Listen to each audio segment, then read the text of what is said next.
नमस्कार, आर्या न्यूज देख रहे हैं आप और मैं आपके साथ अलका सिंह। बुलेटिन में आपका स्वागत है। भारतीय जनता पार्टी के राष्ट्रीय अध्यक्ष जेपी नड्डा ने अमेरिका दौरे पर आए बयानों के लिए कांग्रेस के पूर्व अध्यक्ष राहुल गांधी पर करारा हमला बोला है। जेपी नड्डा ने आरोप लगाया कि राहुल मोहब्बत की दुकान नहीं चला रहे, बल्कि वो तो नफरत का पूरा शॉपिंग मॉल चलाते हुए नजर आ रहे हैं। दिल्ली के एक बुक लॉन्च के समारोह के दौरान जेपी नड्डा ने यह बात कही है। 4 दिवसीय अमेरिकी दौरे पर गए राहुल गांधी ने इससे पहले प्रधानमंत्री मोदी और आरएसएस के खिलाफ कई हमले किए थे। राहुल गांधी ने कहा था कि मौजूदा सरकार से अगर किसी चीज को लेकर सवाल किया जाए तो वो अपनी कमी पर काम करने की जगह पुरानी बातों को लेकर बैठ जाते हैं। उन्होंने महंगाई, बेरोजगारी और उड़ीसा ट्रेन हादसे पर भी केंद्र सरकार पर हमला बोला था। ऐसे में अब बीजेपी की तरफ से इन आरोपों पर करारा जवाब दिया गया। जेपी नड्डा ने कहा, राहुल गांधी हमारे देश की प्रतिष्ठा को कम नहीं कर सकते हैं। उन्होंने हमारी वैक्सीन सर्जिकल स्ट्राइक पर सवाल उठाए थे, हिंदू और मुसलमानों को बांटने का काम किया था। इन सब के बावजूद वो मोहब्बत की दुकान चलाने का दावा करते हैं। मैं उन्हें यह कहना चाहता हूं कि वो नफरत का मेगा शॉपिंग मॉल चला रहे हैं। जब जब भारत के नेतृत्व की थाथी बनती है, एक उसका लोहा लोग मानते हैं, तब तब हमारे कांग्रेस के युवराज राहुल गांधी बढ़ते गौरव से पता नहीं उनको क्या समस्या हो जाती है। दुनिया की वैक्सीन की तारीफ कर रहे हो और दुनिया भारत की वैक्सीन लेने के लिए तैयार बैठी है। 100 देशों ने भारत की वैक्सीन ली और तुम भारत की वैक्सीन पर प्रश्न खड़े करते हो और दुनिया की वैक्सीन की प्रशंसा करते हो। अगर मैं बात करूं तो आप सर्जिकल स्ट्राइक पर प्रश्न खड़ा करते हैं, आप हिंदू मुस्लिम को डिवाइड करने की बात करते हैं और एक तरीके से विभाजन के समाज में डिवीजन हो, इस बात को आप प्रयास करते हैं और ऊपर से आप कहते हैं कि हम मोहब्बत की दुकान चला रहे हैं। अरे आप नफरत का मेगा शॉपिंग मॉल खोल करके बैठे। आपने नफरत की मेगा शॉपिंग मॉल खोल रखी है और मैं कहने के लिए नहीं कह रहा हूं, याद करिए, लोग भूल जाते हैं। अफजल हम शर्मिंदा हैं, तेरे कातिल जिंदा हैं। इन बोलने वालों के साथ जेएनयू में कौन खड़ा हुआ था? कौन गया था दूसरे दिन? भारत होंगे तेरे टुकड़े टुकड़े इंशाअल्लाह इंशाअल्लाह। इन टुकड़े टुकड़े गैंग के साथ दूसरे दिन कौन खड़ा था? ये नफरत की दुकान का मेगा मॉल खोल करके जो बैठे हैं, मेगा शॉपिंग मॉल, दुनिया जानती है इनको और दुनिया इन सबको समझती है और यह हमेशा भारत के आत्मविश्वास को कमजोर करने का प्रयास करते हैं। ये भूल जाते हैं, मोदी जी का विरोध करते करते भारत का विरोध करने लग जाते हैं। वैक्सीन भारत की थी, सर्जिकल स्ट्राइक भारत के हित में किया गया था। तुम आर्मी से पूछ रहे थे, प्रूफ लाओ, प्रमाण लाओ, आत्मविश्वास तोड़ रहे थे। यह तुम्हारा रोल है, यह तुम्हारी राष्ट्रीयता है, दिस इज योर नेशनलिज्म। आप दुनिया के साथ समंदर पार कहीं जाओ, भारत का एक एक नागरिक जानता है कि प्रधान सेवक ने इस देश को। वहीं उड़ीसा के बालासोर में हुए रेल हादसे को लेकर पश्चिम बंगाल में नेता विपक्ष और बीजेपी नेता शुभेंदु अधिकारी ने राज्य में सत्तारूढ़ तृणमूल कांग्रेस पर एक बड़ा सनसनीखेज आरोप लगाया है। अधिकारी ने कहा कि उड़ीसा ट्रेन हादसे की घटना टीएमसी की साजिश है। ये कल से इतना क्यों घबरा रहे हैं जबकि ये घटना दूसरे राज्य की है? सीबीआई जांच से क्यों डरते हैं? इन लोगों ने पुलिस की मदद से दोनों रेलवे अधिकारियों के फोन टैप किए। इन लोगों को रेलवे के 2 अधिकारियों की बातचीत का पता कैसे चला? बातचीत कैसे लीक हो गई? सीबीआई जांच में ये आना चाहिए। बीजेपी नेता शुभेंदु अधिकारी ने कहा कि अगर ये सब जांच में नहीं आया तो मैं अदालत जाऊंगा। তৃণমূলের কনস্পিরেসিটা বের করানোর জন্য এই পুরো ইনসিডেন্টের পিছনে তৃণমূল আছে। তৃণমূলের কনস্পিরেসিটাকে আইডেন্টিফাই, ওরা কালকে রাতে থেকে প্যানিক কেন? এত সিবিআই নিয়ে অডিট কেন? তো প্লেস অফ অকারেন্স অন্য স্টেটে, এত প্যানিক কেন? এই call record tapping, conversation between 2 responsible railway officers, এটা যে কত বড় আগামী দিনে স্ক্যাম এক্সপোজ হতে যাচ্ছে তৃণমূল বুঝতে পারবে। ওয়েটিং না না, আমি বলছি না ওরা প্যানিক কেন। Place of occurrence Balasore, near Balasore, state Orissa, তা সিবিআই অমুক তমুক ওনাদের এত জ্ঞান দিতে, ওই বিহারে এতজন মারা গেছে, বিহারের মুখ্যমন্ত্রী তো আপনাদের সঙ্গে আছে, মানে অপোজিশনে। নীতিশ কুমার তো এখনো পর্যন্ত এইসব কথাবার্তা বলেনি। ওখানেও তো multiple number of passengers death হয়েছে। ঝাড়খণ্ডে মারা গেছে, হেমন্ত সোরেন তো ইউপিএ পার্টনার, কংগ্রেসের সঙ্গে আছে, তার তো এসব স্টেটমেন্ট পাওয়া যাচ্ছে না। আপনার এবং আপনার লোকেদের এত কি।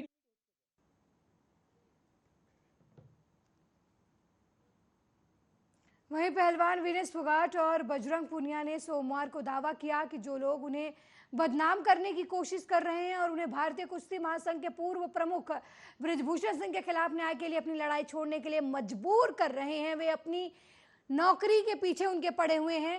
प्रदर्शनकारी पहलवानों का यह बयान उन मीडिया रिपोर्ट्स के बाद आया है जिनमें दावा किया गया था कि साक्षी मलिक सहित प्रदर्शनकारी पहलवान आंदोलन से हट गए हैं और अपनी संबंधित सरकारी नौकरियों को फिर से ज्वाइन कर लिया है। हालांकि पहलवानों ने स्पष्टीकरण जारी करते हुए कहा कि उन्होंने रेलवे में ऑफिसर ऑफ स्पेशल ड्यूटी के रूप में काम फिर से शुरू कर दिया है, लेकिन विरोध प्रदर्शन से पीछे हटने की खबरें सिर्फ अफवाहें हैं। उधर विनेश फोगाट और बजरंग पुनिया ने ट्विटर पर दावा किया कि उनका जीवन दांव पर है। अगर उनकी नौकरी को न्याय के रास्ते में बाधा बनती है तो वे अपनी नौकरी छोड़ने को तैयार हैं। दोनों पहलवानों ने एक जैसे ट्वीट में कहा कि हमारे मेडलों को 15-15 रुपए के बताने वाले अब हमारी नौकरी के पीछे पड़ गए हैं। हमारी जिंदगी दांव पर लगी हुई है, उसके आगे नौकरी तो बहुत छोटी सी चीज है। अगर नौकरी इंसाफ के रास्ते में बाधा बनती दिखी तो उसको त्यागने में हम 10 सेकंड का भी वक्त नहीं लगाएंगे। नौकरी का डर मत दिखाइए। इसके अलावा विनेश फोगाट ने ट्वीट किया, महिला पहलवान किस ट्रॉमा से गुजर रही हैं इस बात का एहसास भी है फर्जिया खबर फैलाने वालों को। उन्होंने आगे लिखा कि कमजोर मीडिया की टांगे हैं जो किसी गुंडे के हंटर के आगे कांपने लगती हैं, महिला पहलवान नहीं। उन्होंने अदीब का एक शेर भी लिखा, जहां पहुंचे के कदम डगमगाए हैं, सबके उसकी मकाम से हम अपना रास्ता होगा। आपको बता दें कि लगातार ये खबरें चल रही थी कि साक्षी मलिक जो है वो प्रदर्शन से पीछे हट गई हैं और अब इस खबर पर पहलवानों की सफाई सामने आई है। उनका कहना है कि न्याय मिलने तक वो अपनी जंग जारी रखेंगे।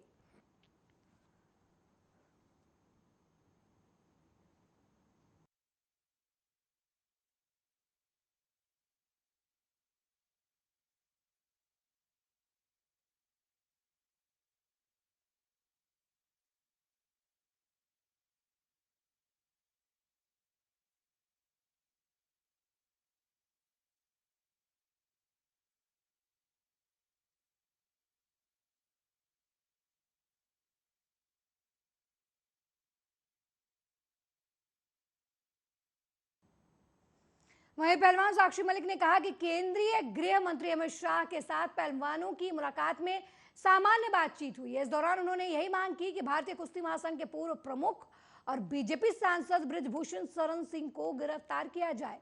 साक्षी मलिक ने साफ किया कि वो विरोध प्रदर्शन से पीछे नहीं हटी हैं, बस उन्होंने रेलवे में ओएसडी के रूप में अपना काम फिर से शुरू किया है। साक्षी मलिक के साथ बजरंग पुनिया और विनेश फोगाट ने भी रेलवे में अपनी ड्यूटी फिर से शुरू कर दी है। साक्षी ने कहा कि हम केंद्रीय गृह मंत्री अमित शाह से मिले, ये एक सामान्य बातचीत थी, हमारी केवल एक ही मांग है और वो है बृजभूषण सिंह की गिरफ्तारी। मैं विरोध से पीछे नहीं हटी हूं, मैंने रेलवे में ओएसडी के रूप में अपना काम फिर से शुरू कर दिया है। मैं स्पष्ट करना चाहती हूं कि जब तक हमें न्याय नहीं मिल जाता तब तक हम विरोध करते रहेंगे, हम पीछे नहीं हटेंगे। उसने कोई प्राथमिक वापस नहीं ली है। बात यहाँ नाबालिग बच्ची की जा रही है, जिसमें यह कहा जा रहा है कि बृजभूषण शरण मामले में नाबालिग ने अपना एफआईआर वापस ले लिया है। इसका खंडन करते हुए साक्षी मलिक ने कहा कि उसने अपना प्राथमिकी वापस नहीं ली है, ऐसी बातें जो हैं वो फर्जी हैं।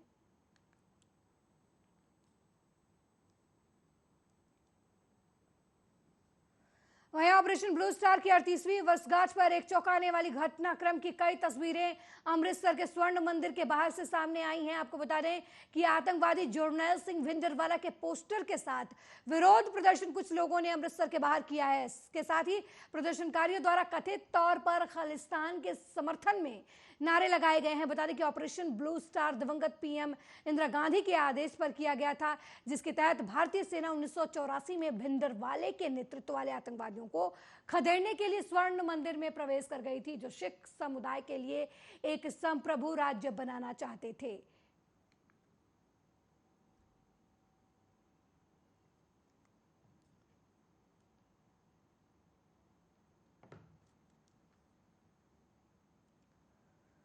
वहीं भारतीय मौसम विभाग ने सोमवार को कहा कि एक चक्रवर्तीय सर्कुलेशन जो दक्षिण पूर्व अरब सागर के ऊपर कम दबाव के क्षेत्र में विकसित हो रहा है, उसके अगले 2 दिन में तेज होने की संभावना है, जिसके बाद मानसून के केरल तट की ओर बढ़ने की उम्मीद है। हालांकि मौसम विभाग ने केरल में मानसून के पहुंचने की कोई संभावित तारीख नहीं बताई है। दक्षिणी अरब सागर के ऊपर पश्चिमी हवाएं औसत समुद्र स्तर से 2.1 किलोमीटर की ऊंचाई तक चलती रहती हैं। दक्षिण पूर्वी अरब सागर के ऊपर चक्रवातीय सर्कुलेशन की वजह से इस क्षेत्र में बादल ज्यादा संगठित और घने होते हैं और पिछले 24 घंटे में केरल तट पर बादलों के घनत्व की कमी देखी गई है। मौसम विभाग का कहना है कि इसके अलावा इस चक्रवातीय सर्कुलेशन के प्रभाव के तहत अगले 24 घंटे के दौरान इसी क्षेत्र में कम दबाव का क्षेत्र बनने की बहुत संभावना है। इसके उत्तर की ओर बढ़ने और अगले 48 घंटे में दक्षिण पूर्व और इससे लगे पूर्वी मध्य अरब सागर के ऊपर एक दबाव में बदलने की उम्मीद है।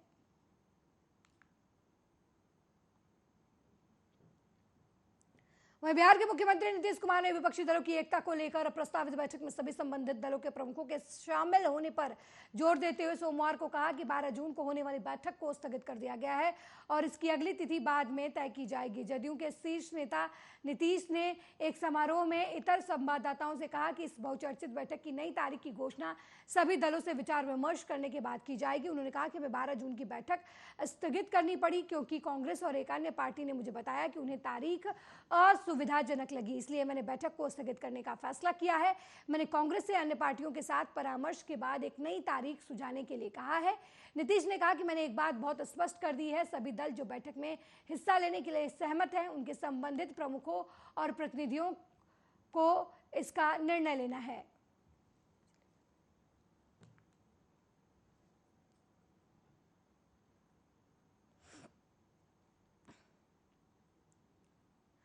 इस समय देश में पहलवानों का मुद्दा जोरों शोरों से चल रहा है। एक तरफ पहलवान जो WFI के पूर्व अध्यक्ष बृजभूषण शरण की गिरफ्तारी पर अड़े हैं, हर रोज इस मामले में नया मोड़ सामने आ रहा है। हाल ही में कल पहलवानों की ड्यूटी ज्वाइन करने के बाद आंदोलन खत्म करने की खबरें भी सामने आई थी, लेकिन बाद में पहलवानों ने खुद इस खबर का खंडन करते हुए कहा कि उन्हें बदनाम करने की कोशिश हो रही है।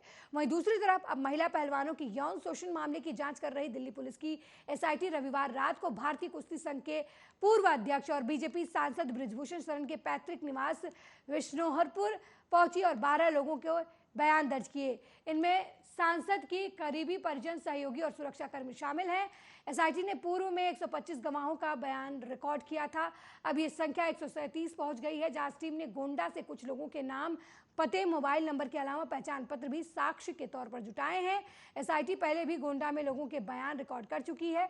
वो देश के साथ विदेश में भी कुश्ती प्रतियोगिता के दौरान सांसद पर लगे आरोपी की जांच कर रही है। महिला पहलवानों की मांग के बावजूद अब तक आरोपी बृजभूषण की गिरफ्तारी नहीं हुई है।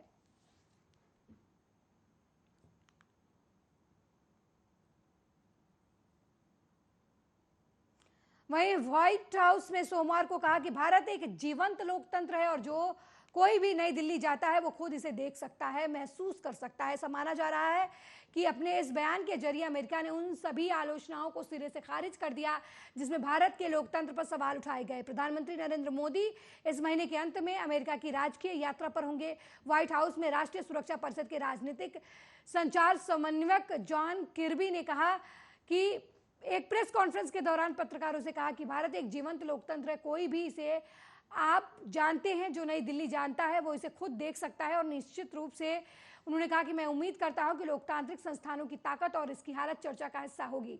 किर्बी ने एक सवाल के जवाब में कहा कि देखिए, हम कभी संकोच नहीं करते और आप दोस्तों के साथ ही ऐसा कर सकते हैं। आपको दोस्तों के साथ ऐसा करना चाहिए। आप कभी भी उन चिंताओं को जाहिर करने से नहीं कतराते जो हम दुनिया भर में किसी के साथ हो सकते हैं, लेकिन ये यात्रा है वास्तव में अब जो उसे आगे बढ़ाने के बारे में, और हम जो उम्मीद करते हैं वो एक गहरी, मजबूत साझेदारी और दोस्ती होगी।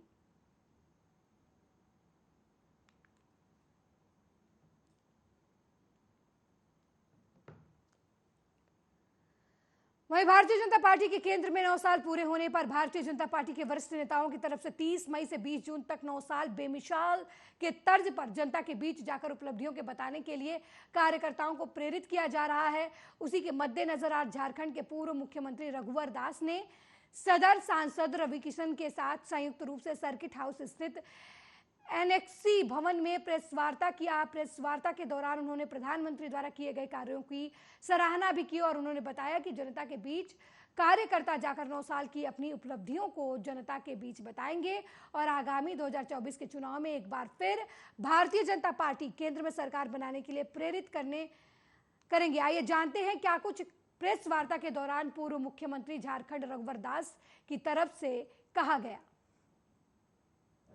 9 वर्ष की सेवा, सुशासन और गरीब कल्याण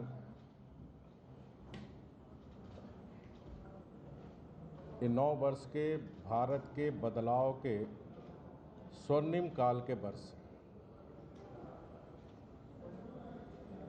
आज भारत हर प्रक्षेत्र में एक नए भारत, एक आत्मनिर्भर भारत की ओर बढ़ रहे हैं। इन 9 वर्ष में हमारे देश के आदरणीय प्रधानमंत्री मोदी जी गरीबों के प्रति जो उन्होंने 2014 में 9 वर्ष 2014 के पहले का भारत हम सब जानते हैं। न इंफ्रास्ट्रक्चर था, न रोज़गार था, न रेल की व्यवस्था थी, न एयरप्लेन की व्यवस्था थी, न ठीक से एयरपोर्ट्स थे, न जीवन था, न सम्मान था। क्योंकि मैं विदेशों में भी फिल्मों की शूटिंग करता रहा तो मुझे पता है कि किस तरह से भारतीय लोगों को देखा जाता था 2014 के पहले, और मैंने खुद भी झेला है। और उसके बाद वो सम्मान जब वो शौचालय से शुरू हुआ, जो हमारे घर की माँ बहन बेटियों की इज्जत घर जिसको कहते हैं, वहाँ से शुरू हुआ, तो पता चला कि एक ऐसी सोच के प्रधानमंत्री भी आते हैं जो गांव देहात के बारे में सोचे, जो हमारी बहन बेटियों के बारे में सोचे। फिर उनको लगा कि गरीबों को मकान, ये सब झोपड़ी झुग्गी में क्यों रहते हैं, उन्होंने मकान की व्यवस्था शुरू की। फिर उनको लगा कि अब किसानों को कैसे मजबूत किया जाए, क्योंकि किसान आत्महत्या करते, तो उन्होंने किसान निधि शुरू की, जो 6,000 रुपया, जैसे हमारे रघुवर दास जी ने बताया आपको, इलाज के लिए 5 लाख रुपया, वृद्धा महिलाओं के लिए, वृद्ध पुरुष के लिए, बच्चों के लिए, बेटी बचाओ बेटी पढ़ाओ। उन्होंने इतने मूवमेंट शुरू कर दिए इस देश में, तो इसके बाद ये देश को देखने का नज़रिया बदल गया। 2014 के पहले का भारत।